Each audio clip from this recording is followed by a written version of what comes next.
como dos partes importantes, digamos. Una es la parte de electricidad, ¿sí? Donde está dividida también en varias áreas, ¿sí? Electrostática, electromagnetismo, etcétera, y también una parte que es la introducción a la termodinámica, ¿no? La introducción a la termodinámica. Que Física 2 normalmente se relaciona con el estudio bueno, de estas dos ciencias, ¿no? De estas dos ciencias. Así que, bueno, nosotros siempre con el ingeniero Duarte hacemos esto de dar hasta capacitores, ¿sí? Hasta potencial, y hacemos un corte y damos algo de termodinámica, ¿no? Bueno, lo que vamos a ver en este primer... ¿se escucha bien, perdón? Sí, sí, profe. Ujú. Gracias. ¿Se ve el power? Sí, se ve. Buenísimo. Entonces, lo que vamos a hacer ahora es, como dice ahí el título, es la unidad 14, ¿sí? Pero vamos a hacer una introducción a la termometría, ¿no? A la termometría y a la colorimetría. Hoy, en particular, a la termometría, ¿no? Eh, para ello, les pido por ahí en principio es un tema bastante teórico, de manera que si nosotros tenemos la tentación por ahí de que se transforme en debate, y no les va a servir a ustedes, ¿no? La idea nuestra es generalmente sustentar con algunos conceptos, por eso es que el Power en algunos casos está un poco cargado de texto, como para que les vaya quedando, y esta información está en todos los libros de textos de ingeniería, ¿no? Pero ir desarrollando de la mejor manera posible. Es probable que la dinámica de esta clase sea un poco teórica, ¿sí? Teórica desde el punto de vista tediosa. Pero háganme por favor el aguante porque es interesante, ¿no? Si tienen alguna duda, yo también le pediría esto, ¿no?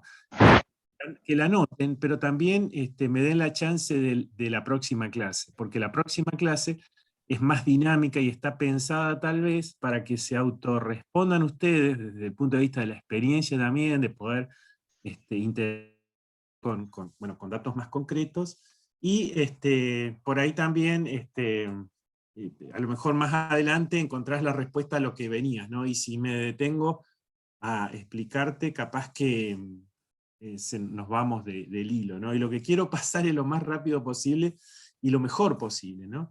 Pero es un lindo tema, ¿no? A mí me gusta mucho, ¿no?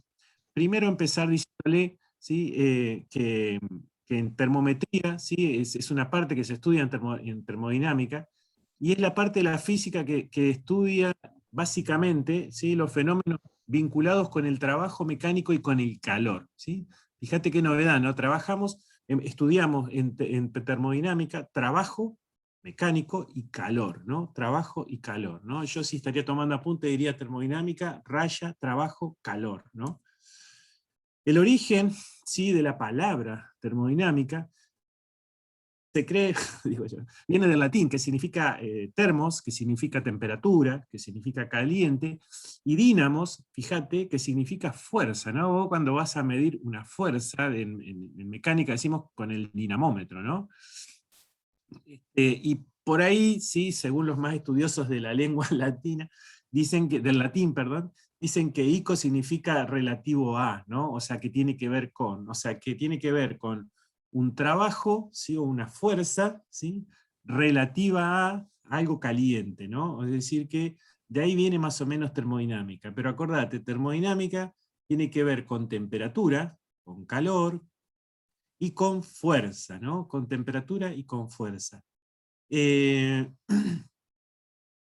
Ahí también escribíamos esto, ¿no? Que el estudio de la termodinámica sería el estudio de las fuerzas originadas por el calor, ¿no? Nosotros estuvimos viendo hasta ahora, con Coulomb, por ejemplo, las fuerzas originadas por las cargas eléctricas. Bueno, acá seguimos trabajando con fuerzas, pero originadas por el calor. Para abordar el estudio de la termodinámica clásica, ¿sí? Hay que definir algunas cuestiones que nos resultan claves, y aunque parezcan sencillas, a mí cuando me la dieron por lo menos me resultaron un poco sencillas, pero después comprendí que era necesario definirlos y estudiarlos, a estas cuestiones que tienen que ver básicamente con el estudio de la física, miren, con el estudio de la física. Y hace referencia a los distintos sistemas, ¿sí? Y me remonto al año pasado cuando veíamos Física 1 y decíamos que, dado un móvil que se desplaza desde un lugar A hacia otro lugar B, estábamos circunscribiendo el sistema, ¿sí?, hacia esos puntos A y B y a ese móvil. O sea, el objeto de nuestro análisis era ese móvil que se desplazaba desde A hasta B. Ahora, yo te animo a que pienses eso también, pero aplicado a termodinámica, ¿sí?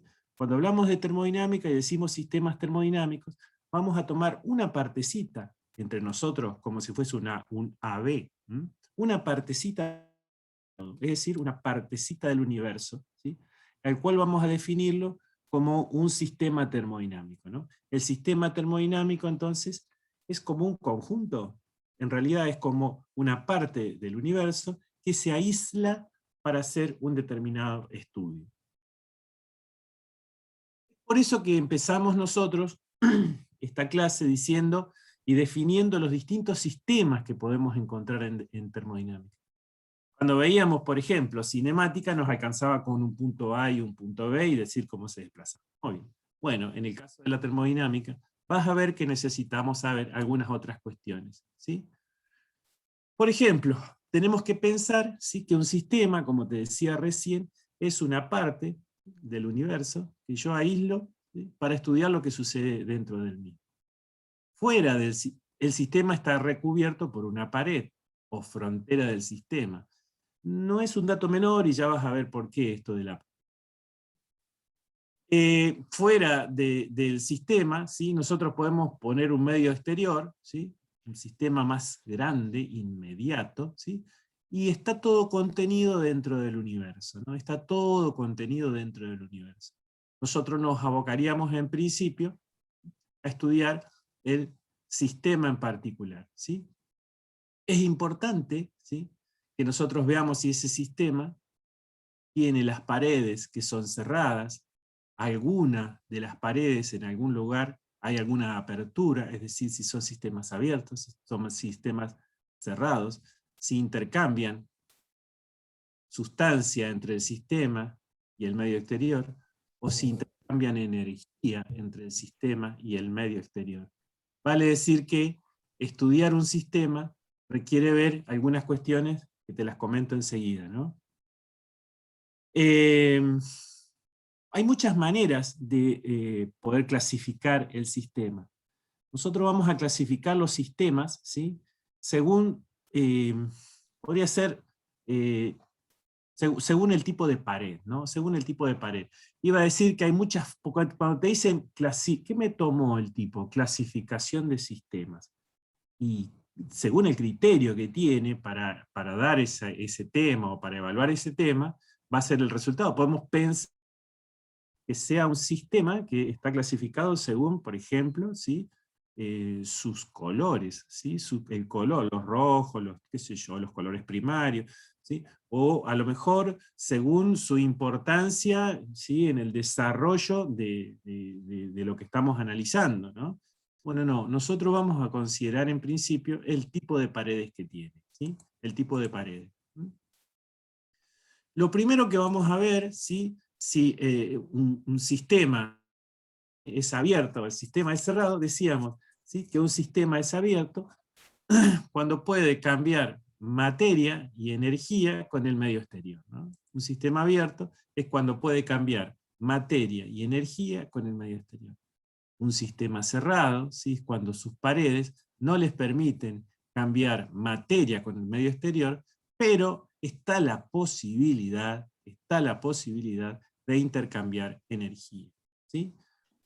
Ejemplo, si yo tengo, por ejemplo, una garrafa de gas, puedo pensar que mientras está la válvula cerrada, es un sistema cerrado, ¿sí?, pero la coloco en el frío y transmite energía térmica de un lugar a otro, es decir, que permite intercambiar energía, por ejemplo, ¿no?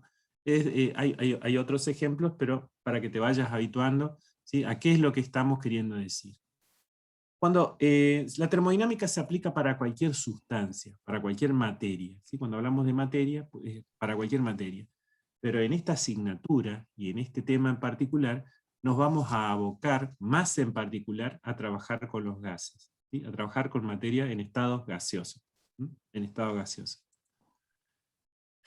Hay otros tipos de sistemas, ¿sí?, como por ejemplo, los sistemas, como dice ahí, un sistema adiabático, ¿no? Un sistema aislado es un sistema, ¿sí? Ahora hablamos de lo adiabático. Vamos a ver, un sistema aislado es un sistema que está separado, retirado, fuera, ¿no? Es una jerga, ¿sí? Es una manera de poder expresarse, ¿sí?, que tiene que ver con que este sistema aislado no permite que intercambie materia ni energía con el medio exterior, ¿sí? Materia ni energía con el medio exterior. Un sistema aislado, ¿sí?, es un sistema que obviamente es cerrado, y además sus paredes tienen ciertas características que no permiten el intercambio de energía de adentro hacia afuera o de afuera hacia adentro, ¿sí?, de adentro hacia afuera o de afuera hacia adentro.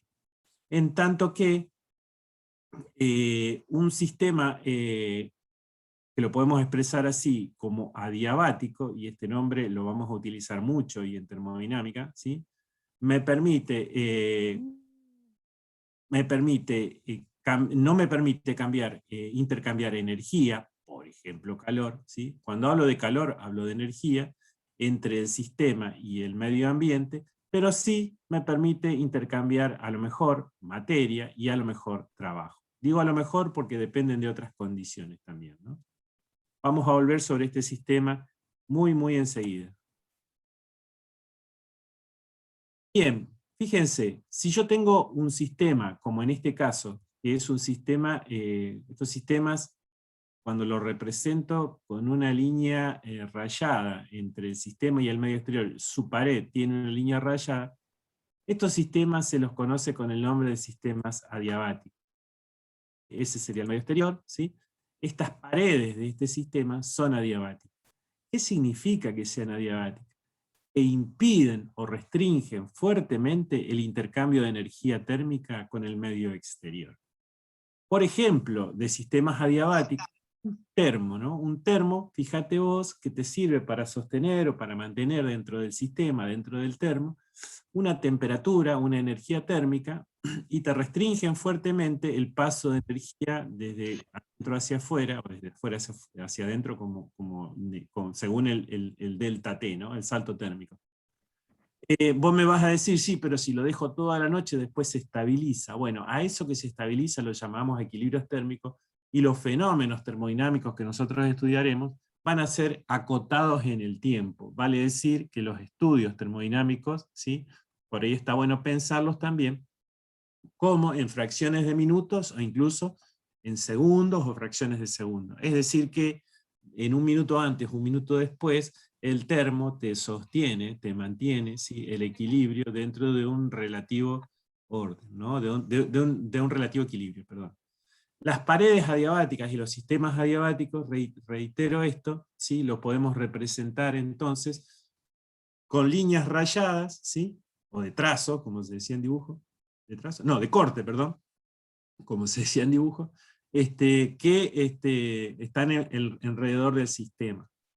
El sistema adiabático, como te decía, restringe fuertemente el paso del calor. Otro ejemplo de sistemas adiabáticos en nuestro medio, bueno, desde el punto de vista termodinámico, en laboratorios de termodinámica, sí se llaman calorímetros, ¿sí?, que tienen unas paredes que son de materiales aislantes, por lo general son de polietileno expandido, ¿sí?, de tergopol, que se conoce con el nombre de tergopol, y restringen fuertemente el paso del calor. Y acá pusimos, por ejemplo, los recipientes de helado, ¿no? Muy por el contrario a este tipo de sistemas, según estas paredes, están los sistemas diatérmanos o diatermanos, ¿sí? Los sistemas diatermanos o diatérmanos son aquellos cuyas paredes no restringen el paso de la energía térmica, ¿no? No restringen el paso. Vale decir que la temperatura que yo puedo tener en un lugar, luego de un determinado tiempo no muy largo, ¿sí?, se puede equilibrar con las de afuera. Bueno, cualquier sistema que vos veas, botella de vidrio, de olla, cualquier sistema cerrado, desde el punto de vista muy mundano y cotidiano, te lo estoy expresando, pero desde el punto de vista termodinámico, cualquier garrafa o demás, que tenga una pared de chapa, de aluminio, del aluminio es muy conductor, por ejemplo, ¿no?, son fuertemente diatermanos, es decir que están alejados al caso anterior, ¿sí?, a la característica del caso anterior, es decir, de los adiabáticos, ¿no? Estas paredes, las paredes diatermanas, ¿sí?, favorecen, ¿sí?, o no dificultan, ¿sí?, el intercambio de energía entre el sistema y el medio exterior.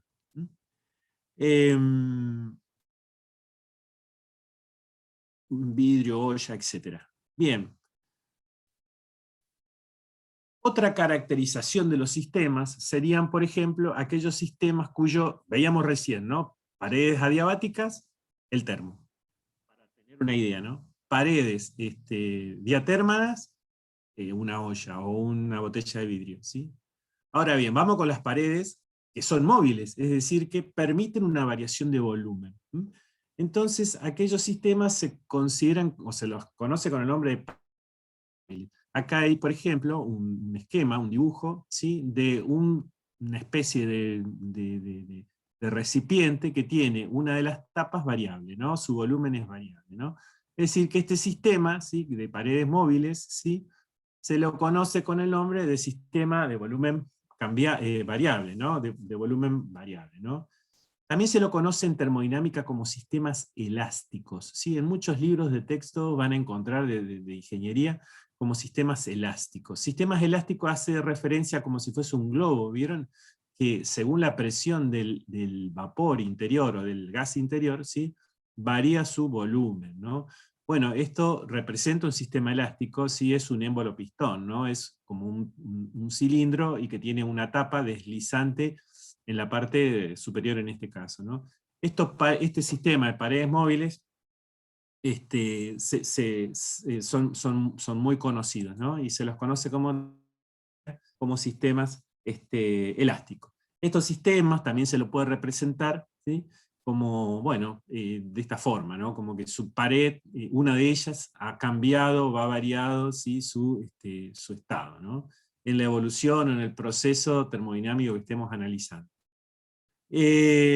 Bueno, también hay sistemas de paredes rígidas. Sistemas de paredes rígidas son aquellos sistemas cuyas paredes, bueno, acá pusimos dos ollas, qué sé yo, o sea, como representativo y para que te quede una idea, cuyo volumen permanece constante en la transformación termodinámica o en el estudio, o en el proceso termodinámico que analizaremos o estudiaremos, ¿no?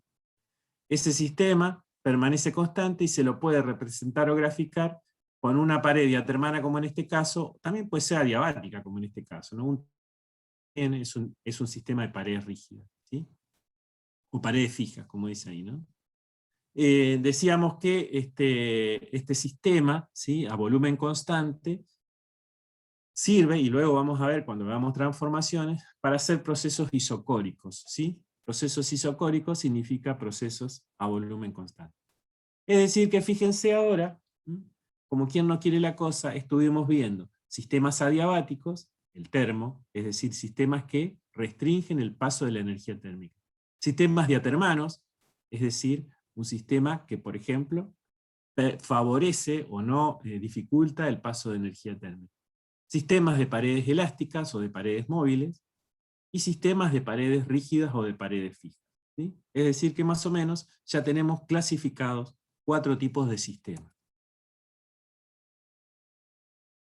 ¿Sí? ¿Se entiende más o menos?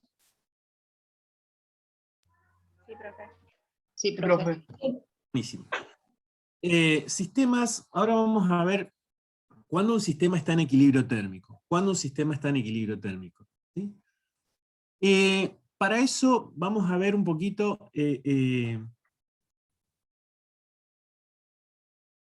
vamos a ver qué significa un sistema que está en equilibrio térmico. Un sistema en equilibrio térmico es aquel sistema cuya temperatura dentro del sistema es la misma en todas las partes del mismo, ¿sí? La temperatura, acuérdense esto, es la misma dentro, ¿sí?, del sistema. La temperatura está totalmente uniforme, es decir, está en equilibrio. Esa temperatura que está dentro del sistema puede estar al unísono, o sea, ser igual que la temperatura que está afuera, medio exterior, o no, ¿sí?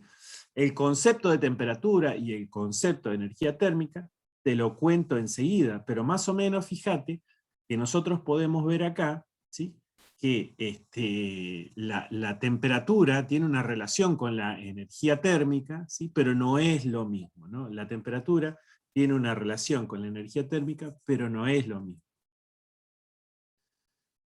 Fíjense, si se tienen dos sistemas de paredes hermanas, como por ejemplo este sistema 1, ¿sí?, está a una temperatura T1, y este sistema 2, que por ejemplo está a una temperatura T2, ¿sí?, y se colocan en contacto, ¿sí?, a través de un cierto tiempo, el sistema 1 y el sistema 2 se encuentran en un equilibrio térmico con una temperatura igual, es decir, T1 va a ser igual a T2, a la que llamaremos T sub E, ¿no? Algo muy sencillo, pero me interesa que lo vayas viendo, ¿no? Fíjate, si las paredes son diatermanas, permiten entonces que lo que está acá adentro, ¿sí?, esté en equilibrio térmico con esto, que esté en equilibrio térmico, porque las paredes son diatermanas y no interceden, o sea, no dificultan el intercambio de energía entre ambos sistemas. Es decir, que va a llegar un momento que ambos sistemas van a estar a la misma temperatura. Si yo hago esta misma experiencia con dos sistemas, pero de paredes adiabáticas ahora, porque decíamos que cuando tengo líneas de corte, es decir, líneas fuera de los sistemas simbolizan paredes adiabáticas, es decir que, imaginemos también que acá tenemos un sistema 1 a una temperatura, por ejemplo, T sub 1, imagínate 20 grados Celsius, por ejemplo, y en el sistema 2 tengo una temperatura T sub 2, por ejemplo, 100 grados Celsius, ¿sí?, y yo lo pongo en contacto, no va a suceder esto porque no hay un intercambio de energía que haga que esta temperatura, ¿sí?, se uniformice con esta otra temperatura, ¿sí? Vale decir que las paredes adiabáticas impiden el paso de energía e impiden también, ¿sí?, que ambos sistemas se equilibren térmicamente. Eso es de ese sentido común y de comprensión simple e intuitiva. Pero mira, estuvimos hablando de energía térmica, estuvimos hablando de temperatura, ¿sí? Y siempre cuando nos vemos, ¿sí?, hago la pregunta si la temperatura y la energía térmica o el calor es lo mismo, ¿no? Pero pensemos un poco qué es temperatura, ¿sí? La temperatura es un parámetro fundamental de la física y es muy importante en la termodinámica. Miren, en la termodinámica hay tres parámetros fundamentales. Pensad en esto ya, ¿no? Uno de ellos es la temperatura, otro es el volumen y otro es la presión, ¿sí? Nosotros del volumen tenemos más o menos idea, ¿sí? Es el lugar dentro del sistema, las dimensiones internas del sistema. De presión, también hemos trabajado un poco respecto a eso, y si no lo podemos definir a continuación. Pero temperatura, ¿sí? Ahí me parece que es preciso ahora definirlo convenientemente, ¿no? La temperatura, ¿sí? Decimos, mire, yo tomé esta definición del INTI, que es el Instituto Nacional de Tecnología Industrial, ¿sí? La temperatura, dice, es una magnitud que adquiere el mismo valor en dos sistemas puestos en contacto térmico entre sí, a las cuales se les permite arribar al equilibrio térmico. La temperatura es un indicador de la energía térmica promedio de las partículas en una sustancia contenida en los procesos de traslación y rotación y vibración de sus moléculas, ¿sí? Esa sería como una definición interesante que a mí me gustaría después volver sobre ella. Imagínense que yo tengo un sistema cualquiera, ejemplo, un vaso con agua que estoy viendo acá ahora, ¿sí? Ese sistema, ¿sí?, tiene adentro una sustancia, imagínate que es agua, y esa sustancia tiene la parte más pequeña que yo puedo dividir a esa sustancia y que mantenga las propiedades de la sustancia, nosotros decimos que es una molécula, ¿sí? La molécula, por ejemplo, del agua es H2O. Es decir, si yo corto esa molécula por la mitad, me va a quedar, por ejemplo, un oxidrilo y un oxígeno solo, o un dióxido, etc., ¿no? Es decir que si yo empiezo a cortar partecitas de una sustancia, por ejemplo el agua, y la última que puedo cortar sin cambiar la naturaleza de esa sustancia, a eso llamo molécula. Bien, cada molécula tiene una cinética, tiene un grado de agitación, se mueve, ¿sí? Se agita, ¿sí? Tiene un grado de agitación. Pues bien, la temperatura te mide el grado de agitación molecular de esa sustancia. Otra manera de comenzar a redefinir esto que lo definió el INTI muy bien, es la temperatura es el grado de agitación molecular. Es por eso que la temperatura se mide en grados. Es por eso que la temperatura se mide en grados, ¿sí? Es decir, ¿qué es la temperatura? Podríamos empezar a hablar que es el grado de agitación molecular. Podríamos empezar a hablar que es el grado de agitación molecular. Fíjate, si estoy en 0 grados, en grados Celsius, ¿sí? Y pensando en el agua, podemos pensar que está quieta la molécula, y es mentira, porque también hay temperaturas negativas, de manera que se está moviendo, pero más lentamente. Pero pensemos en el estado del agua que sea líquido. Empecemos a entregarles más calor desde el punto de vista de la imaginación, ¿no? Vos te das cuenta que cuando hervís algo, ponés a calentar un recipiente sobre la hornalla, ves que la sustancia comienza a moverse, es decir, comienzan a agitarse mayormente, ¿sí? La sustancia que estás hirviendo, ponele el agua, ¿no? Hasta que llega un punto en que sale a borbotones, es decir, que se nota muy claramente que la temperatura, ¿sí? Te censa o te mide el grado de agitación molecular. Para dar temperatura, ¿sí? Fue preciso redefinir la termodinámica. Vamos a ver ahora el principio cero de la termodinámica, que aunque parezca que es muy sencillo, pero fue necesario definirlo, y se llama principio cero de la termodinámica, porque fue el segundo que hicieron. El primer principio fue el primer principio, y como se encontraron que hacía falta definir un principio previo, entonces le metieron, ¿no? Así que este es el clásico principio cero de la termodinámica. ¿Cómo vamos hasta ahora? ¿Bien? Sí, profe. Bien. Sí, sí. Vamos bien. Bien. El principio cero de la termodinámica, primero les voy a pedir que miren ese dibujito que está ahí, ¿no? Y yo se los voy a ir un poquito contando. Miren, ahí tenemos temas encerrados en un solo sistema grandote, ¿no? Tenemos un sistema A, un sistema B y un sistema C. Está todo cubierto o encerrado por paredes adiabáticas, ¿no? Tenemos la particularidad acá que entre el A y el B hay una pared adiabática, pero entre el A y el C hay una diatermana, y el B y el C hay una diatermana. Es decir, que acá no restringe el paso de calor, pero acá sí, entre estos sí, ¿no? Entonces, el principio cero de la termodinámica, podemos pensar que dice lo siguiente, ¿no? Bueno, eso dice ahí, ahora te cuento lo que dice. Fíjate, el principio cero, ¿sí? Sostiene que si en un sistema A está en equilibrio térmico con un sistema C, es decir, que ésta se agita al mismo grado de agitación con C, es decir, que sensa la misma temperatura que C.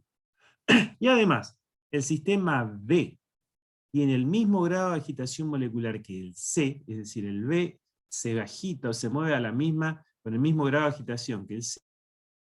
Entonces se puede decir que si bien el A y el B no se ven, pero tienen el mismo grado de agitación molecular. A ver si lo leemos de una y sale mejor. Se tiene un sistema A que está en equilibrio térmico con un C, a la misma temperatura. Y además un sistema B que está en un equilibrio térmico con un C. Entonces el sistema A está en el equilibrio térmico con el B. Acá me la maté.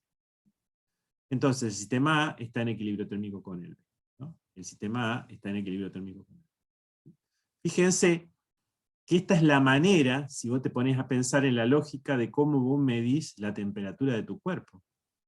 En realidad vos medís un sistema, que es tu termómetro, y mirá el termómetro y confía que el termómetro está en equilibrio térmico con vos, pero vos no sabés cuánto estás vos, y no sabés cuánto está el termómetro. Está claro eso, ¿no? Entonces fue necesario redefinir esto para poder medirse la temperatura como con lógica y con criterio, ¿no? Este es el principio cero de la termodinámica, lo único que hay que cambiarle acá en vez de C ponerle B. O acá ponerle B, una de las dos. Como vemos, entonces, en el sistema A y B no hay interacción térmica. Fíjate que entre A y B está la pareja adiabática, ¿no? No hay interacción térmica, ¿sí? Pero se puede hacer de manera indirecta a través del sistema C. Eso lo define el principio cero de la termodinámica. Bueno, eso que le dije está escrito más o menos ahí.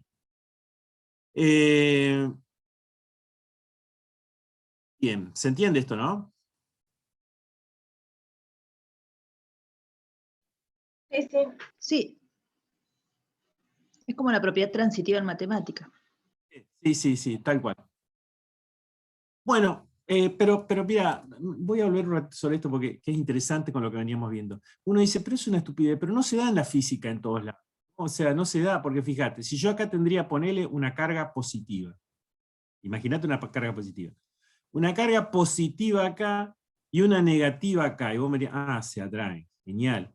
Entonces yo acá tengo una positiva también y una negativa acá, se atraen, genial. Bueno, entre A y B no se atraen, justamente se repelen. O sea que para la electricidad y con las cargas no se cumple el principio cero. Está claro eso, ¿no? Es decir que, fíjense, que no se da en todos los casos, ¿sí? De la naturaleza, ¿no? Así que está bueno verlo así. Bueno, vamos a ver un poco, ¿qué hora es? Porque, perdón, tengo una miradita. ¿Cómo estamos? ¿Están para 20 minutos más? Sí, ¿O están profe. agotados? Sí, sí. Sí, profe, no hay ningún drama. Vamos, todavía. Vamos a ver si lo sacamos en 15. Algunas cosas las voy a pasar y se las voy a dejar que la lean. Pero algunas cosas me gustaría que la vayamos viendo, ¿no? Vamos a hablar un poquito ahora de los termómetros, ¿sí? De los termómetros. Los termómetros son instrumentos para medir temperaturas, ¿sí? O sea, para medir o censar presión tenemos los manómetros, para medir fuerza tenemos los dinamómetros, ¿sí? Pero para medir la temperatura son termómetros. Por lo general los termómetros ¿sí? tienen algunas características que son similares y comunes, ¿sí? Todos ellos. ¿sí? Esas características por lo general son el bulbo sensor, que es el dispositivo donde se coloca en equilibrio térmico con el sistema que vas a medir para cotejar el mismo. ¿no?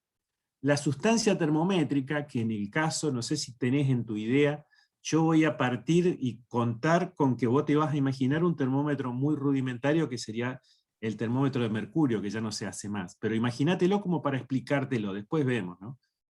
El bulbo sensor en un termómetro de mercurio era donde sensaba la temperatura y el reservorio de mercurio. La sustancia termométrica es el mercurio. ¿no? Y luego la escala termométrica es la escala graduada donde se podía advertir ¿sí? el grado de temperatura que se quería medir. Básicamente se tiene esas cuestiones o esas características tienen todos los termómetros, ¿no? Ya sean de distintas clases que vamos a ver algunos a continuación. ¿sí? Vamos a describir algunos termómetros que decimos a continuación. ¿no?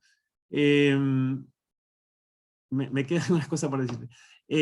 El termómetro, quien sitúa básicamente el nombre del termómetro, ¿sí?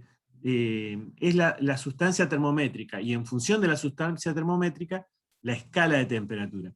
Cuando hablemos de escala, ¿sí? Vamos a hablar un rato largo y posteriormente, dentro de un ratito. Pero ahora sitúate y pensá ¿sí? en la sustancia termométrica. Vale decir, si yo utilizo, por ejemplo, energía eléctrica, vos pensás que es un termómetro eléctrico o electrónico. Si yo utilizo, como te decía, por ejemplo, alcohol, ¿sí? Para termómetros para medir bajas temperaturas, ¿sí? Tiene un bajo grado de congelamiento el alcohol, va a ser un termómetro de alcohol. Si yo lo utilizo otro gas, ¿sí? Un gas, hay sustancias termométricas de gas que son los más precisos, ¿sí? Va a ser un termómetro de gas. ¿sí? Si yo utilizo la sustancia termométrica mercurio, va a ser un termómetro de mercurio. Es por eso que bueno, hay muchos termómetros, que algunos yo te los he descrito acá, y fíjate, ¿sí?, que te pueden servir, pero básicamente vamos a, bueno, termómetros de resistencia, donde se trabaja con la resistencia, la electricidad, fenómenos eléctricos, ¿sí? Y vamos a ver un poco el termómetro de gas, que a mí me interesa, para desarrollar algunos otros conceptos, ¿no? Hay muchísimos termómetros, ¿no? Pero vamos a ver un poco cómo funcionan los termómetros de gas. Los termómetros de gas, como te decía recién, son termómetros de gas cuya sustancia termométrica puede ser un gas, vamos a ver qué gas, puede ser de aire también, o sea, gas. Y puede ser a volumen constante o a presión constante. La verdad que mi intención era este año hacer una experiencia de ver si podíamos hacer un termómetro de gas en la facu, pero bueno, vamos a ver si, vamos a ver qué hacemos, ¿no? Bueno, vamos a ver ahora entonces un poquito el principio de funcionamiento de un termómetro de gas a volumen constante, que es el más sencillo de ver, es el más sencillo de ver, ¿no? El mismo nos permite ver, ¿sí?, y un tema que a mí me gustaría que, por lo menos esto lo dejemos un poquito en claro, es el cero absoluto, ¿sí? El cero absoluto, como te imaginarás, es un tema, y es un lugar en realidad, donde el cero es el cero temperatura, vale decir que hay 0 grado de agitación molecular, ¿sí? Es el cero absoluto, es un número teórico, pero está bueno verlo y saber dónde está. El cero absoluto entonces es la medida más baja posible de temperatura, y consiste para ambas escalas absolutas, ¿sí? Las escalas absolutas, ahora vamos a ver un poquito en escala, pero bancame, te digo que una es la Kelvin y otra es la Rankine, donde el estado de agitación molecular en ese caso, 0, ¿no? Es 0, es teórico. Bueno, para mejor comprensión entonces de la escala absoluta, analizaremos un poco más en detalle el comportamiento del termómetro que te decía recién a volumen constante. Este es un esquema básico, donde te muestro en la figura 1, donde fíjate, voy a ir contando más o menos, acá tengo un sistema que necesito medir, la temperatura del mismo, ¿sí? Y acá tengo un bulbo sensor, es decir, un recipiente con un gas cualquiera, y acá tengo la posibilidad de medir o censar la presión con un manómetro, ¿no? El punto B, entonces, es un manómetro que me mide a mí la presión. ¿Por qué es a volumen constante este termómetro? Este termómetro es a volumen constante porque considero constante el volumen que está acá dentro de el volumen de gas, ¿sí?, que está dentro de este reservorio. Por otro lado, voy a medir con un termómetro cualquiera, acá está simbolizado un termómetro de mercurio, pero puede ser cualquier otro termómetro, ¿sí? Está representado, voy a medir la temperatura, ¿sí?, para hacer las correcciones, y lo que quiero que entiendas hoy un poco, ¿sí?, voy a medir este sistema también. Es que la temperatura acá va a tener una correlación con la presión que estoy trabajando en este lugar. Bien. El instrumento para medir para hacer esta experiencia se llama calorímetro. Calorímetro es un sistema que es adecuado y no permite el intercambio de energía entre el sistema y el medio exterior, vale decir que todo el intercambio de energía térmica va a estar dada entre la sustancia que hay en este sistema, ¿sí?, y el gas que está dentro de este recipiente o contenedor o bulbo sensor. Imagínate ahora, ¿sí?, que yo en esta situación 2, ¿sí?, voy a colocar una fuente de energía, ¿no? Está simbolizada por esta llamita, ¿no? Una fuente de energía. Entonces fíjate, ¿sí?, que, bueno, está simbolizado acá, que el manómetro acá tenía una rayita hacia abajo, acá se fue más hacia arriba, ¿sí? Y acá la temperatura obviamente debe haber subido. Bueno, acá me faltó un poco de arte para poner un poco más. Pero acá, ¿qué podemos ver? Que la temperatura en este sistema, ¿sí?, ha aumentado, ¿sí?, como consecuencia del ingreso de energía, ¿sí?, y hizo que esta sustancia termométrica, el gas que estaba acá adentro, se haya dilatado, ¿no? Se haya dilatado. También vamos a ver dilatación luego. La dilatación es el cambio de volumen como consecuencia de la interacción de energía, ¿sí? En este caso el aumento. De manera tal que aumentó la presión del mismo, si aumentó la presión del mismo, lo podemos advertir y ver, por ejemplo, en una olla a presión, cuando la ponen en el fuego, aumenta la presión de adentro. Y entonces yo voy a censar estos dos valores, ¿no? Estos dos valores, la presión por un lado y la temperatura por el otro, tanto en la figura 1 como en la figura 2. Voy a construir una tabla, ¿sí? Donde voy a tener en esta tabla, voy a construir una tabla donde acá voy a tener las presiones, ¿sí? Las presiones, y en este voy a tener las temperaturas que yo estuve midiendo en estos termómetros, ¿sí? Que estuvieron al lado del termómetro de gas, ¿sí?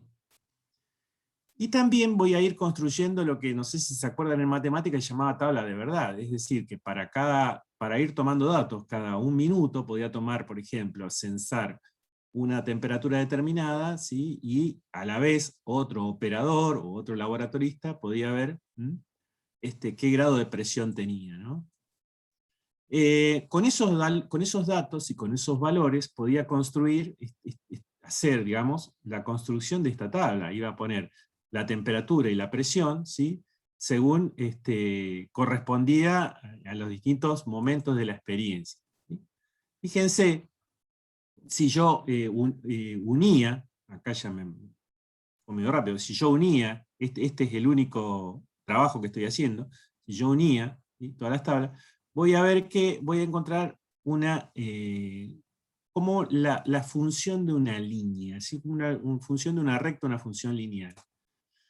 Esto sucede con un tipo de gas, por ejemplo, si es nitrógeno, ¿sí? Si es argón, si es nitrógeno, si es aire, ¿sí? Voy a tener distintas curvas, ¿sí? En distintos lugares, pero todas van a ser curvas, digo, distintas rectas, pero en distintos lugares, ¿sí? Pero todas van a tener una particularidad, ¿sí? Bueno, esta función la puedo pensar de esta manera, ¿no? ¿Sí? Esta función, acá puedo poner la constante, bueno, esta función de esta recta la puedo pensar de esta manera desde el punto de vista matemático, ¿sí? Fíjense, ¿qué sucede? Si yo, por ejemplo, prolongo la acción de cada una de las fuerzas, da la particularidad a que todas se juntan en un punto, ¿sí? Todas se juntan en un punto, todas convergen en un punto. Ese punto, ¿sí? Resulta ser, si esto es grados Celsius, es el número mágico de 273,15 grados Celsius menos, ¿sí? En negativo, ¿sí? Y más allá de eso no se puede ir, ¿sí? Porque ya la presión, ya no hay presión, ¿sí? Es decir, este es el lugar teórico que se conoce con el nombre de temperatura absoluta, ¿no? Si nosotros ponemos sobre esta misma escala de temperatura, ¿sí? La referencia de los grados Kelvin, ¿sí? Grados Kelvin, vamos a ver que arrancan en el 0 y son todos positivos. Por eso se dicen temperaturas absolutas, ¿no? Fíjate que algunas cuestiones que te animo a que la vayas pensando y viendo, es que los grados Celsius se colocan el gradito antes de la C, en cambio los absolutos se estila no ponerle, ¿no? O sea, pongas grado porque no se le coloca, ¿no? Es decir que de esta manera nosotros vemos que si igualamos estas escalas de temperatura, que insisto, ahora vamos a ver más en particular, vamos a poder ver que la temperatura en grados Kelvin, por ejemplo, arrancan acá en el 0, menos 273,15, ¿sí? Y va siempre hacia arriba, o sea, subiendo, ¿no? Bueno, acá está en el grado de, bueno, acá está 0, acá está 273, 100 grados Celsius, ¿no? O sea, 273, 73. Bueno. ¿Le puedo hacer una pregunta, profe? Perdón. Sí, cómo no. Sí, ¿todos los elementos llegan al cero absoluto, teóricamente? Teóricamente no.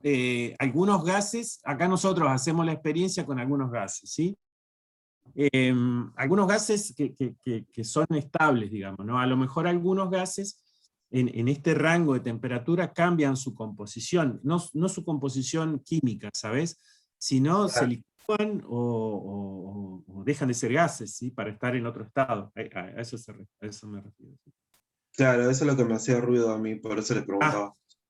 no, está. Sí, sí. Bueno, Gracias. no, por favor. La regla de Gibbs se la explico la semana que viene. La próxima clase es muy sencilla, ¿no? Pero quiero, el punto triple de agua también.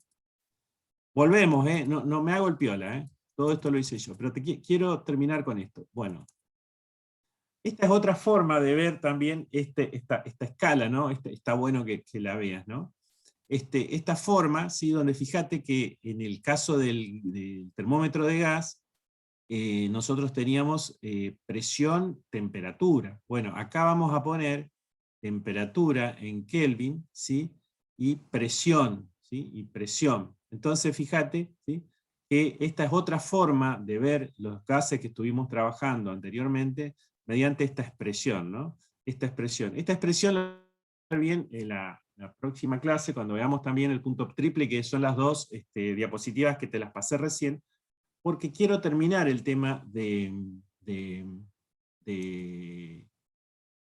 termómetros de gas, y ese tema está relacionado con las escalas, ¿no? Te dije que el termómetro de gas tenía unas cuestiones que eran comunes a todos. Una era, acordate, el bulbo sensor o el lugar donde se medía. Otra era la sustancia termométrica, ¿sí? Y esa sustancia y otra era la escala, ¿no? Esa sustancia termométrica, el termómetro de gas que estuvimos viendo recién, sabes que son muy precisos, de manera que algunos laboratorios, ¿sí? Se los tiene, por supuesto, con ambientes controlados, no solamente de temperatura, sino de humedad, de presión interior del laboratorio y demás, y son los termómetros que se utilizan por ahí para cotejar o para testear otros termómetros de otras sustancias termométricas, ¿sí? Es decir, que este trabajo de tener estos termómetros no son tan cómodos para transportarlos, pero sí son muy precisos. Por eso que se lo utiliza, ¿sí? Por lo general, como termómetros patrones. ¿Sí?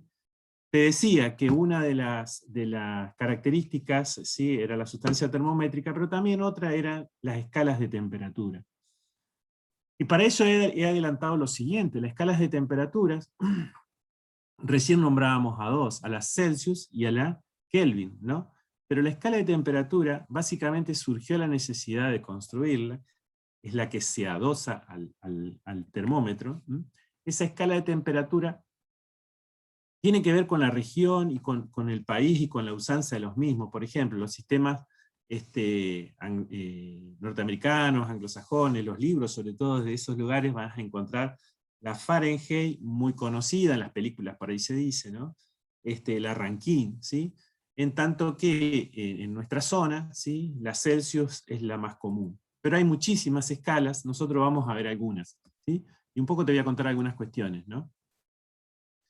Las escalas, sí, bueno, puede haber escalas relativas, que son aquellas escalas que son relativas, no son las escalas absolutas, las que tienen el cero, como la Rankine y la Kelvin, ¿sí?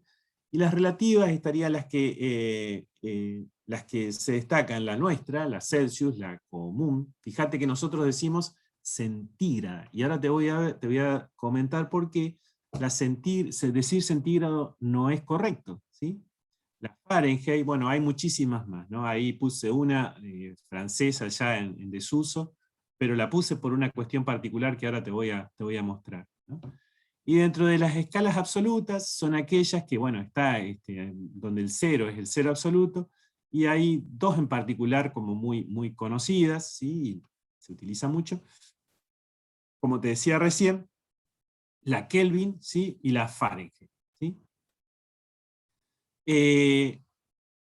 ¿Cómo se construyen las escalas? Bueno, también es un lindo tema para verlo, ¿sí?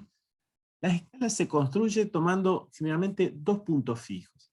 A través de la historia se pusieron distintos puntos fijos en consideración. ¿Qué significa? Por ejemplo, ¿quién llevó adelante esto para medir temperatura? Y el comercio, como siempre. Vale decir, si yo, por ejemplo, tengo que reglamentar longitudes, voy a pensar, ¿sí?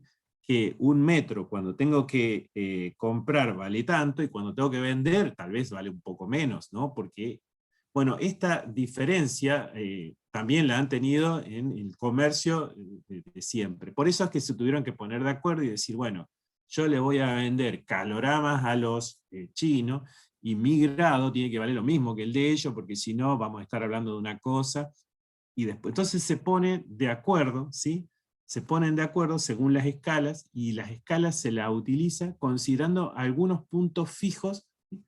Que yo te muestro los puntos que se consideran para hacer la escala Kelvin o la escala Celsius. El punto fijo, son dos puntos fijos. El punto es el punto de fusión del agua y el punto de vaporización del agua. Pero el punto de fusión del agua y de vaporización del agua es considerando la presión sobre el nivel del mar, la presión sobre el nivel del mar, ¿sí? Es decir, la presión a una atmósfera, ¿sí? Y a una temperatura normal, ¿sí? A una temperatura y presión normal, ¿sí? Sobre el nivel del mar, es decir, a una atmósfera. Después te doy más precisión. Es decir, ahí yo pongo dos puntos fijos, mirá que parto de la nada. Es decir, esos puntos fijos, y yo le asigno, ¿sí? Por ejemplo, al punto de fusión del agua, un número 0, y al punto de vaporización del agua, con estas condiciones sobre el nivel del mar, a una atmósfera de presión, ¿sí? Un valor de 100. ¿Sí? Y así la inventó Celsius, dijo, a esto le asigno 0 y a esto le asigno 100. Y a cada uno de estos valores, en el medio, entre el 0 y el 100, la divido en 100. Vale decir que, ¿sí? El grado Celsius resulta de a estos dos puntos fijos dividirlos en 100 partes. El grado Celsius significa a estos dos puntos fijos dividirlos en 100. ¿Sí? Kelvin hizo un poco lo mismo, vale decir que, fíjate, nada más que el 0 se le asigna 273,15 y el 100 se le asigna 373,15 y se lo divide en 100. ¿Qué significa esto? Que el Celsius y el Kelvin son centígradas, porque ambas son divididas por 100. Es muy común escuchar por la radio decir hace tantos grados centígrados, ¿sí?